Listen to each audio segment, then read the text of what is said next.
Hello viewers, எல்லாருக்கும் நமஸ்காரம், வணக்கம். இப்போ என்னுடைய மொட்டை மாடிக்கு இங்கே காமிச்சிட்ருக்கேன் கேமராவை.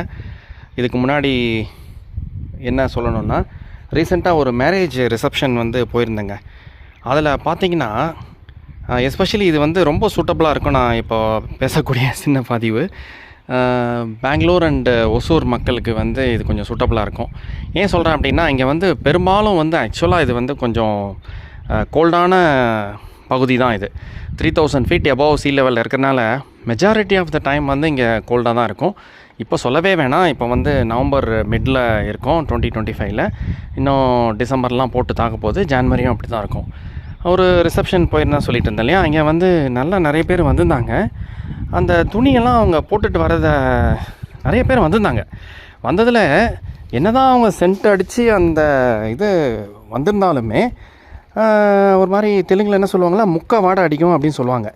அது மாதிரி ஒரு மாதிரி மொக்க வாடை அது மாதிரி அடிக்கும். அது ரொம்ப நாளும் அப்படியே உள்ளே வச்சுட்டு அது எடுத்து என்ன தான் போட்டுட்டு வந்தாலும் சென்ட் அடித்தாலும் அந்த ஸ்மெல் போகாது. ஸோ இதுக்கு நான் மெயினாக என்ன சஜஸ்ட் பண்ணணும்னு நினைக்கிறேன்னா, உங்கள் வின்டர் சீசன் வந்துருச்சா, கண்டிப்பாக உங்கள் துணியெல்லாம் ஒரு நாளாவது எடுத்துகிட்டு மொட்டை மாடியில் இந்த மாதிரி காய போடுங்க. நானே இது ரொம்ப நாளாக செய்யணும்னு நினச்சிட்டு இப்போ தான் அதுக்கான கரெக்டான டைம் கிடச்சிது. இந்த மாதிரி ஒரு ரிசப்ஷன் அட்டன் பண்ண போய் தான் தெரிஞ்சுது நம்ம பண்ணாமல் வச்சுருக்கோம் அப்படின்ட்டு.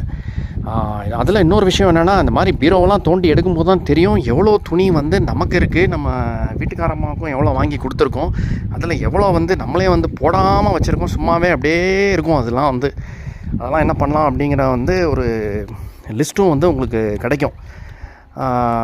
அது மெயினாக இந்த ஒசூர் அண்ட் பெங்களூர் மக்களுக்கு ரொம்ப சூட்டபுளாக இருக்கும். ஏன் அப்படின்னா, இங்கே ஒரு மாதிரி டஸ்ட்டு மைட்டுங்கிற மாதிரி ஒரு டைப் ஆஃப் சின்ன இன்செக்ட் மாதிரியும் வீட்டில் நிறையா இருக்கும். அந்த வெயிலே படாதனால அந்த வீட்டுக்குள்ளெல்லாம் நிறையா இருக்கும்.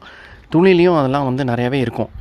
அது சுகாதார கேடு வேறு, ப்ளஸ்ஸு நமக்கும் அது போடுறதுலேயும் அந்த துணி யூஸ் பண்ணுறதுலேயும் நம்ம ஹெல்த்தியாக ஃபீல் பண்ண முடியாது.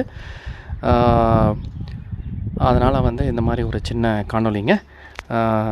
ஐ திங்க் இது ஒரு டிப்பு தான், உங்களுக்கு பயனுள்ளதாக இருக்குங்கிறது நம்புகிறேன். ஓகே, உங்கள் கொஷின்ஸ் எதானா போட்டு விடுங்க. தேங்க்யூ வியூவர்ஸ், பாய்.